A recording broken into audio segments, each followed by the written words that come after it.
Muito bem.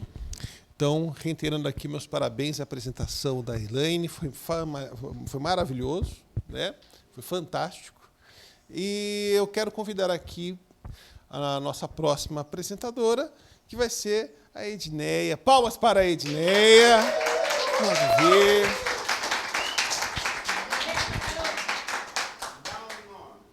Boa sorte. Deixa eu pegar. Pode ir passando você mesmo. Você quer Eu vou ficar do seu lado. Tá. Pessoal, bom dia. É um prazer enorme terminar o curso. Depois, eu acho assim, depois de muita luta, depois de muitas conquistas, né, que nós tivemos, muito aprendizado, e estar aqui hoje com vocês, terminando, para mim é uma satisfação enorme, porque no meio do caminho a gente vai encontrando um monte de barreiras que nos impede. Às vezes físicas, às vezes emocionais, e eu vou falar exatamente sobre isso, as nossas barreiras. Eu ensaiei 1000 vezes para falar sobre esse tema, mas eu acho que hoje vai ser totalmente diferente. Né? Eu sou Edneia, tenho 25 anos no magistério, trabalho com crianças, amo de paixão. Né? Como o meu analista diz, eu estou no laboratório, então eu aprendo muito e hoje com outro olhar. Também, né, agora, psicanalista, é uma profissão que eu acho que vem para inovar, né? Com tanta coisa que está acontecendo com a gente, eu acho que veio para inovar. E também estou fazendo o curso de gerontologia, nada a ver com o que a gente estudou aqui, mas também tudo a ver com o que eu pretendo fazer no futuro. Então, é o estudo da vida idosa. Tem o geriatra, né, o médico, e abaixo do geriatra, o gerontólogo, que é, no caso, a profissão que eu vou ter futuramente. E estou gostando muito. O tema psicossomática apareceu na minha vida porque eu descobri uma doença psicossomática, e aí que bicho de 7 cabeças é esse? Então, há bastante tempo, eu já vinha estudando, e agora eu achei que era um tema bacana para se falar como encerramento do meu curso. As doenças psicossomáticas, ela nasce de emoções. Então, a pergunta que eu faço é, onde dói? Por que dói? E toda dor, ela é transformada em sintomas, e esses sintomas aparecem de forma física. Então, é por aí que a gente vai começar. O conceito psicossomático, psico mais soma, de mente e corpo. Então, tudo que acontece aqui dentro, não elaborado, ele vem em forma de sintoma para o nosso corpo. As doenças psicossomáticas, elas têm uma desordem física no corpo. Dá dor de cabeça. Por que eu estou com dor de cabeça? Por que o meu pé dói tanto? Por que eu tenho tanta dores no joelho? E aí nós fomos acostumados a ter que dar conta de tudo. Homem não chora. Não viram isso? Olha, você tem que fazer isso com esse prazo. O TCC tem que ser entregue tal dia. E a gente tem que dar conta. Gerou um monte de emoção. Aí dá um friozinho na barriga, né? De uma emoção mais simples, mas e de uma emoção séria? O que causa no nosso corpo? Então, é por aí que a gente começou o meu estudo. Às vezes, a gente não sabe falar não. E o não saber falar não judia bastante do nosso corpo. Pode ser outra, professor, por favor. Gente, eu fiquei apaixonada por esse cara.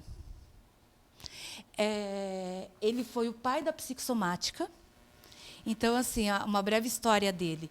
Ele é um psiquiatra e ele estudou muito sobre doenças. Ele estava de um lado do continente, o Freud do outro, e eles tinham pensamentos muito parecidos, mas eles não tinham uma comunicação. Até que, então, eles tiveram a comunicação. É tanto que, nas exposições de Freud, em Viena, tem uma foto dele gigante. Ele não achava que tinha que ter um método só para tratamento. Ele usa uma frase que eu gostei bastante, que é assim, não importa o método que eu uso, o importante é que o meu cliente esteja curado.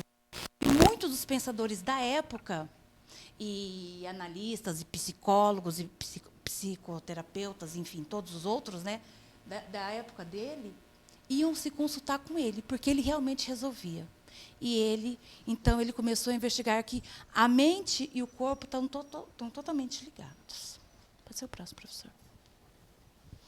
Freud, ele estava muito ocupado nessa época, com tantas descobertas do inconsciente, do consciente, das desordens psíquicas, e ele foi para um outro lado da psicanálise. E não parou na psicossomática. Ele sabia que existia. Tinha uma ordem emocional ali, mas ele não se apegou a muito isso, não. Pode ser outro.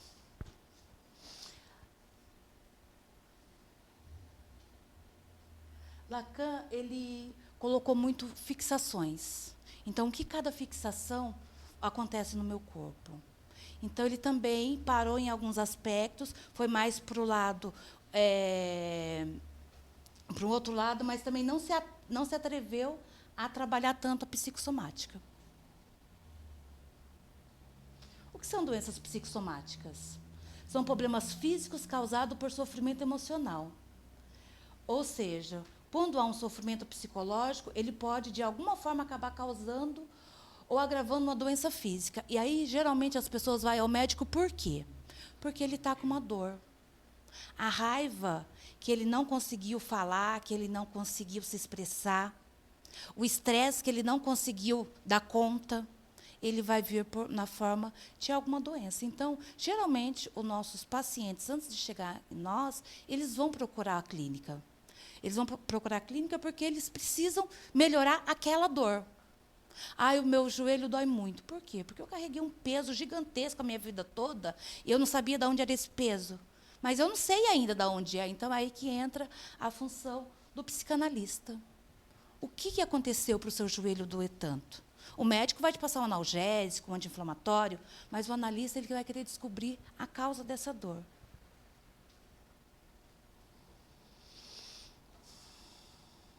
Aí aqui, algumas doenças, né, como que elas aparecem no organismo, podem gerar dor generalizada, diarreia, constipação, tumores. Aí é uma questão bem interessante, que geralmente as pessoas que desenvolvem tumores, né, que são os cânceres, no estômago, o esôfago e alguns órgãos vitais, como rim, fígado, eles guardaram raiva a vida toda. Eles não conseguiram expressar o que eles estavam sentindo. Então, isso veio de uma forma física para o corpo. Aí, geralmente, quando alguém tem uma doença física, ele vai para o consultório, ele vai para o médico especialista naquela doença, e ele fala assim, agora você também vai fazer o tratamento comigo, mas vai fazer um acompanhamento psicológico. Porque se ele não trabalhar aqui, ele não vai curar aqui. A principal doença da psicossomática, hoje, faladíssima, né, que antes era vergonhoso falar, eu sou depressivo, eu tenho depressão, eu sou ansioso. Até um tempo atrás, eu acho que tinha um tabu muito grande com isso. É a ansiedade e a depressão. Então, nos nossos consultórios, e na maioria dos consultórios de hoje, chega essas duas queixas. Mas o que trouxe isso? A maioria foi dores e desordens emocionais. Se a cabeça está bagunçada, o resto vai ficar tudo bagunçado.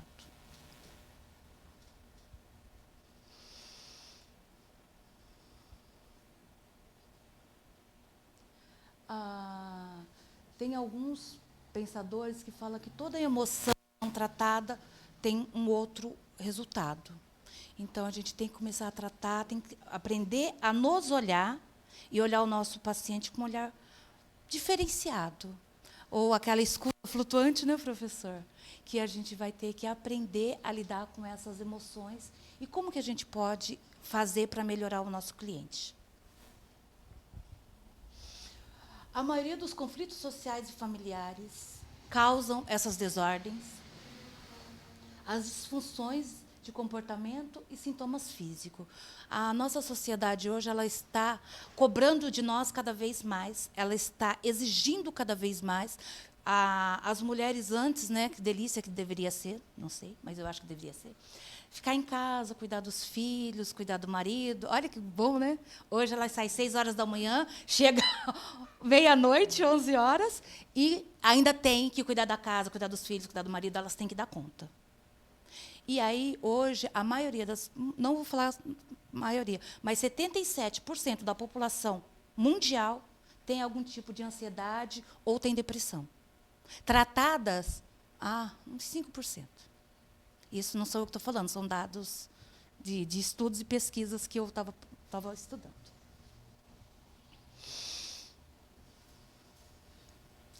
Aí a gente fala assim, mas sabe aquele dia que a gente chega em casa cansado e que fala assim, nossa, hoje eu só precisava de um banho? Verdade. Tem dia que a gente só precisa de um banho, que é um carinho para o nosso corpo que vai melhorar aquela ansiedade que você teve o dia todo, aquelas angústias que você passou o dia todo. E um banho, ele pode mudar totalmente o humor da pessoa. Mudando o humor, mudando a forma que ele está se vendo, que ele está se amando, ele vai melhorar uma dor de cabeça, ele vai melhorar uma dor física que foi provocada por um estresse do dia. Então, às vezes, a gente fala assim, um ato tão simples, né? Aquela uma que a gente fala assim, eu tenho que me amar. Eu tenho que me amar. Um banho gostoso, um banho demorado, ele pode mudar tudo isso. Porque ele também muda a pressão sanguínea do corpo. Então, isso influencia muito. Aí, aqui tem uns dados de 60%, 50% dos pacientes que procuram os médicos na clínica e ambulatórios têm doenças devido a estresse físico e mental. Eu vejo hoje, depois da pandemia, esse número pode ter aumentado ainda mais. Porque as pessoas ficaram tanto tempo confinados dentro de casa que eles desenvolveram medo, desenvolveram os estresses pós-traumáticos, né, de pessoas que perderam, de pessoas queridas que foram embora, outros que ficaram com um monte de sequelas. Então, toda essa galera aí, eles vão acabar vindo para a gente. Porque de uma emoção, de uma razão não tratada, ela vai gerar um sintoma físico. Essa imagem mexeu comigo quando eu estava fazendo, né, lendo, já tem um tempão que ela está guardada, e é um texto bem bacana, que ele fala, eu dei uma resumida boa. Quando carregamos sentimentos e energia negativa, é a mesma coisa de carregar batatas podres. Não nos auxilia em nada e ainda impede de termos bons fluidos na vida. É um texto maravilhoso, não tinha nome do autor, então por isso que eu não coloquei, não tinha o nome do autor, mas às vezes nós carregamos tanto uma bagagem tão pesada, que não é nossa, que vem dos nossos antepassados, dos nossos familiares, que acaba sobrecarregando nós. E é um peso desnecessário, que no meio do caminho a gente tem que deixar e ver só o que é importante. Só que nos vai fazer bem. E essas batatas podres, gente, apodrece todo o resto. Às vezes, aquele dá conta, você até dá conta, mas o seu organismo, ele vai gritar por socorro. Aí, o meu amigo, o pai da psicanálise, ele escreveu alguns textos bem bacanas, e ele foi instigado a falar por alguns outros, né, psiquiatras da época, a escrever, ou por que não montar um instituto, ou por que não montar uma outra linha de pensamento. E ele falou assim, eu não vou montar porque todos que querem ajudar alguém, ele vai achar o meio próprio para ajudar. E nós aqui fazemos muito isso através da escuta. Então, cada psicanalista, cada profissional que gosta do que faz, ele vai achar um meio próprio para estar fazendo o melhor para o seu cliente. Ele vai usar a hipnose, ele vai usar o Feng Shui, ele vai usar a psicanálise, ele vai usar a neurociência. Ele vai achar o melhor meio para ajudar o seu paciente. Eu acho que essa é a nossa função. Porque as dores, elas existem, elas vão existir. Depois que a pessoa descobre um problema, ele vai continuar com a dor, mas ela vai ser amenizada. A partir do momento que eu sei que eu tenho uma doença que ela é psicossomática, igual a fibromialgia, que tem altíssima. É uma doença psicossomática. Tem cura? Não. Dá em exames? Não. São poucos médicos, né, especialistas que conseguem diagnosticar hoje. Ele vai dar um remédio, olha, esse remédio aqui é mágico, vai sarar. Não vai. Mas, a partir do momento que a pessoa descobre o porquê que dói tanto, a dor fica menor. ela não vai deixar aqueles gatilhos estourar e ela vir com aquela dor totalmente crônica de 3, 4 dias e ficar travado.